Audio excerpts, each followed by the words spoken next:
Hello, welcome to SwitchedOn Gaming. Paul speaking. Welcome to a look at a game that is coming to the Nintendo Switch this week. This is Monark, and this is released on the 22nd of February.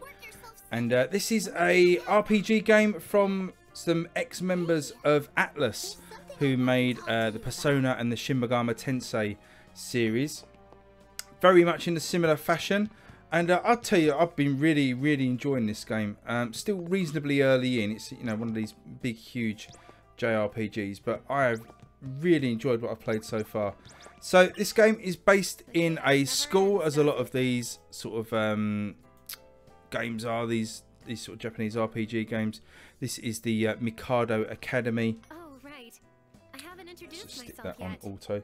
Yeah, the Mikado Academy, and basically there's a strange anomaly that's happened in the school. It's been engulfed in this weird mist, and if you walk into this mist you can start to go crazy and start sort of losing your mind. And at any time in the mist, if your phone rings or you answer a phone call, then you get transported to this other world where demons live, and you have to sort of fight them to beat them. And there's 7 bosses in the game called Monarchs, which is where the game gets its name from, obviously. That are each aligned to one of the 7 deadly sins. So you have to beat those using sort of turn-based combat to clear the school of this mist and save everybody. But also between the battles, you've got this kind of very Persona-ish sort of JRPG school friend system, where you sort of learn more about each of your sort of friends and characters. You've got this sort of weird floating thing, which reminds me a little bit of the I'm never going to remember the name, but the thing from Danganronpa. It's kind of this like sarcastic rabbit that talks in rhyme. Would calling the other world strike you with fear? If not, you can do so whenever I'm near. You know that you can travel there by answering the phone, but so too are there numbers you can dial on your own. If such a number should pop up at all, why not give the other world a call? You could, of course, dial things randomly, but if it leads to your end, don't blame me. So, sorry for going quiet there. I just wanted you to hear sort of how he talks. He talks like that all the way through the game, and he's got some really cool little bits of dialogue, so it's really fun just to listen to him. So we're still getting tutorials called in the other world. We can use our smartphone to do that when we're near Vanitas, so that's good. We can do that and have a look at a battle in a minute without trying to trigger one. Just have a quick look around the graphics in the world. As I say, if you played sort of Persona, particularly Shin Megami Tensei, which came out recently on the Nintendo Switch, Shin Megami Tensei 5, you're going to kind of be used to this. We'll go for a bit of a wander. I just don't want to trigger any more of the story at the moment. Pressing X brings up your phone that Vanitas was talking about there. So we've got missions. We've got a map of the school. And as you said there, we can call into the other world. You've got all the profiles about your characters. At the start of the game, you go through like a questionnaire to sort of create your character, which is a really cool questionnaire. Ask some quite personal questions, so I'll let you discover that for yourself. But as you can see, my ratings are, you know, at the bottom there: pride, wrath, envy, greed, gluttony, sloth, and lust, all based on the 7 deadly sins, and they all play a part when you're doing your battles, and also with the storyline. These are the characters in my party. So at the moment, I've got Nozomi and a demon called Gluttony, one of the early bosses that you beat. Items, so I've got loads of items here. Vessels that you can use to create new abilities, and then special. We've got the library, which all sort of bits of information that you've picked up, books and materials and sound bites. Achievement list.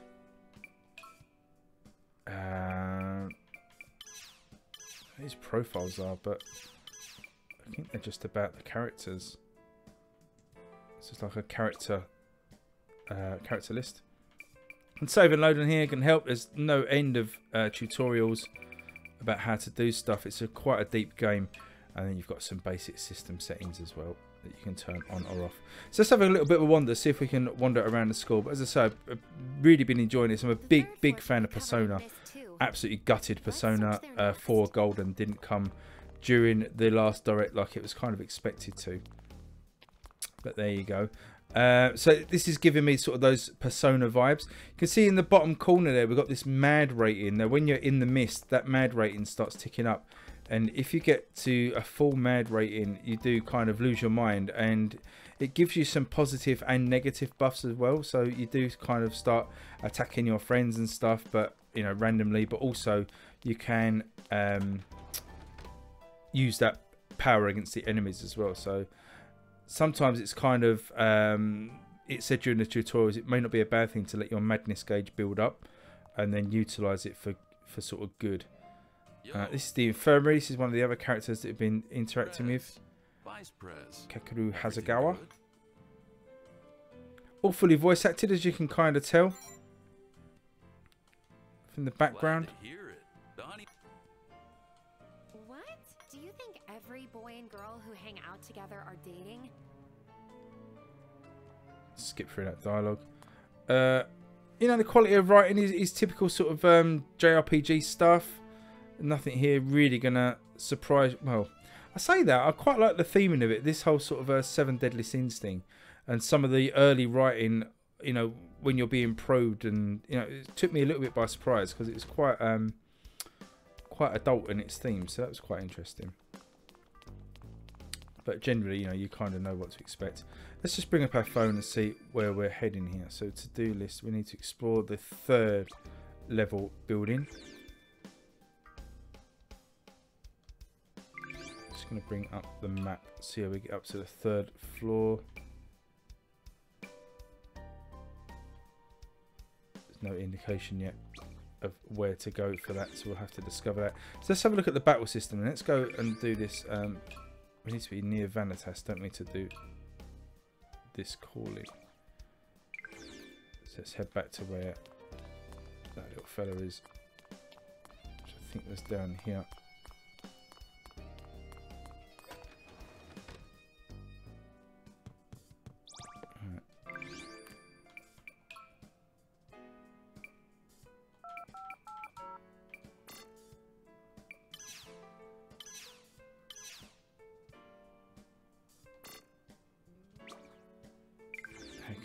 Called.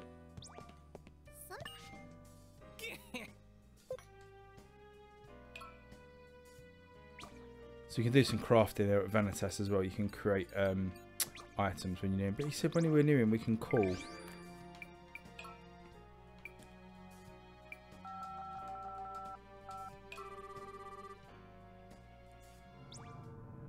Here we go. So loads of random numbers. When you're near Vanitas, will take you to the other world, and you can see sort of the second part of the game. Now a lot of these sort of high school JRPGs are like this. You have like a battle side, and then you have like the school day side.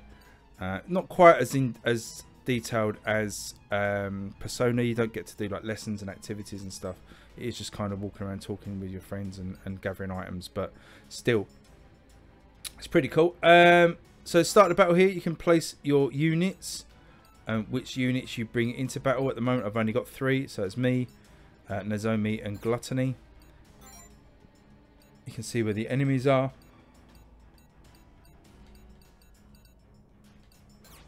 It's like quite a high level battle, so I'm probably going to get my backside kicked, but it'll give you an idea of how the battles take place, because it's a little bit different to sort of normal turn-based battles. So you get kind of these like personas based on your 7 Deadly Sin preference. Zoom the camera in and out as well. Now, one of the interesting things about this is you've kind of got a free reign inside this kind of movement circle. So you can kind of position yourself. You know, if 2 characters are close to each other, they can do a double attack. If you're too close to an enemy, they can counter attack. So you need to be careful about your positioning. Once you're in position, you've got these different things you can do. You can wait, recover some health, so you know, make sure you're out of the way of the enemy when you do that. You can use an item. You can defer, which enables an ally to act again, but it increases their madness gauge. So that's quite an interesting little strategy wrinkle. You've got these authorities, which is like special abilities. So it uses some of your mad power. And then you've got basic arts, which is your basic attacks. So you can just do a basic slash, or you can just use your resolve here, which is another special ability. So we're just going to do a basic slash. Again, you can kind of move when you've got this. So you want to kind of be out of the range. You can see the chance of countering. So we need a 50% chance of hitting, but we still got countered on. Instantly dead, as I thought it would be. I mean, the sort of the battle rating was really high for this. We might need to, if we get the chance to back out this battle, but we'll try again as we get a chance to try again, just to show you some more things so you can see how the battle system works. To see if we can try a different approach.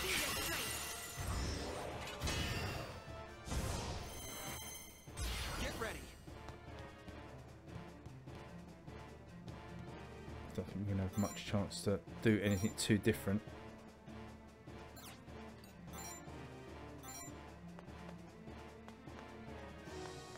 And I'm going to do the same thing again. Let's move and do...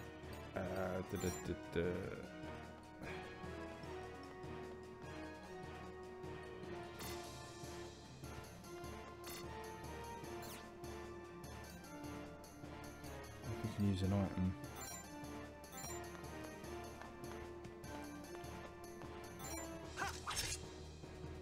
So we did 1 point of damage and we got killed. So we definitely need to get out of this battle. But obviously, you know, this I've jumped into a battle here that I've got no right to be in. Normally, this as you progress through the story and take battles on, you know, they're obviously leveled to your abilities. You can see this battle is way underpowered for this battle. So let's see if I can escape this domain. Here I go. If I can't, then I'm going to be in trouble. Give up. There we go. We can go back to the school. So there we go. That's kind of the two main sides. You've got the sort of the high school walking around talking side, the RPG side. You've got the turn-based battles. Let's see if we can just find this level 3 while we're playing around here. Game comes out, as I say, on Tuesday the 22nd. And it will set you back $59.99, £52, I think it's in the UK. $53.99 actually in the UK. Comes from NIS America. Those guys have released a lot of games on the Nintendo Switch. I'm going to skip through this dialogue. You can see the mist there in the background at the top. And that's the sort of the mission going. You can walk around it quite freely, as I say, once you find it. But it does increase your madness gauge, and also any NPCs that are in there are act bizarre as well. They kind of you have to fix them basically because they're trapped inside the mist. So you may need to solve a sort of an environmental puzzle or get them an item or something that's going to help them.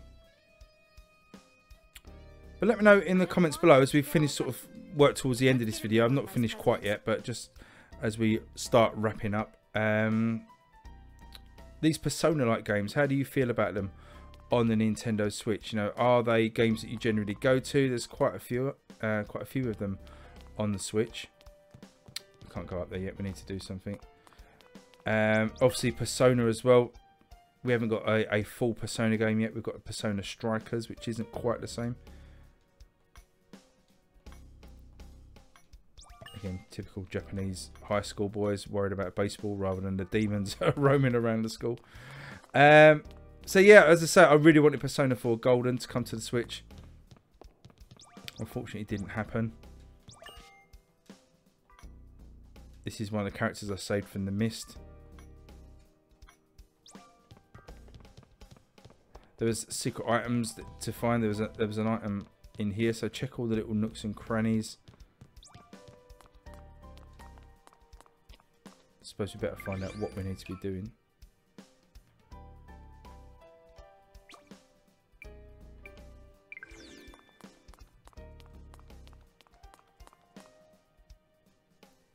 follow the prompts, I guess. But so in terms of like recommendations, the price for these games, and they tend to be from NIS America, is really high. So it depends on your desire of these sort of JRPG games. But if you are looking for something like Persona, something in that sort of realm, then you know you kind of know what to expect in terms of the game length and price wise, and this is up there with those. Let's go up into the mist. So you know your mileage may vary on, you know, if you're a massive fan of these sort of games, then you're obviously going to get more out of it than someone that's sort of a casual player. It's a lot of money to spend out for someone who's, you know, not sure what they're getting into. But as I say, the few hours that I've played so far, really enjoyed it. So you know, I would recommend it if you're into these sort of games and you're happy with the price. If not, maybe one to stick on your wish list and pick up when it's on sale. There is a physical version as well, which looks really nice, so check that out. Maybe have to pick up a cheaper second-hand version, maybe.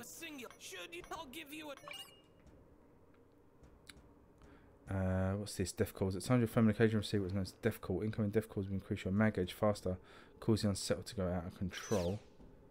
Approaching out of control, unsettled will cause them to go mad. Getting close to them will raise up your own mad gauge to 100% instantaneously. Ooh, we'll probably avoid the death call then. Yeah,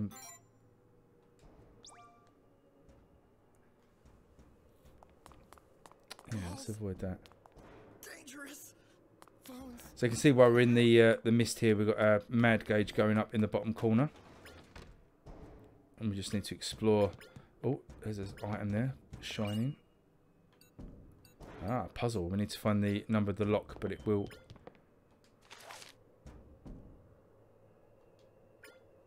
Not there, so I guess we need to find the code. But look out for the shiny bits for hidden items. I wonder if that's the code up there. We need to get up there somehow. But as I say, once you're in the mist, it's kind of a case of going through each floor, clearing out the floor, helping the people that you know are trapped in the mist, and then it eventually leads to a turn-based battle against those demons, and then you try and beat the Monark of that floor to clear it. Game carries on like that. So let me know your thoughts on this one if you like these JRPG games. As I say, this is a good one, and I would recommend it if you're into these sort of things. Leave me a comment below and a thumbs up if you enjoyed the video, and subscribe if you're new. It'd be really appreciated. But until then, keep your eye out for this one. This is Monark. There is actually a demo, I forgot to say, sorry, there's a demo on the eShop as well. So if you do fancy having a go of it yourself, check out the eShop and grab the demo that's up there now and play it for yourself. Let me know what you think. So thanks for watching, really appreciate it, and I will catch you all next time. Cheers everyone, bye bye.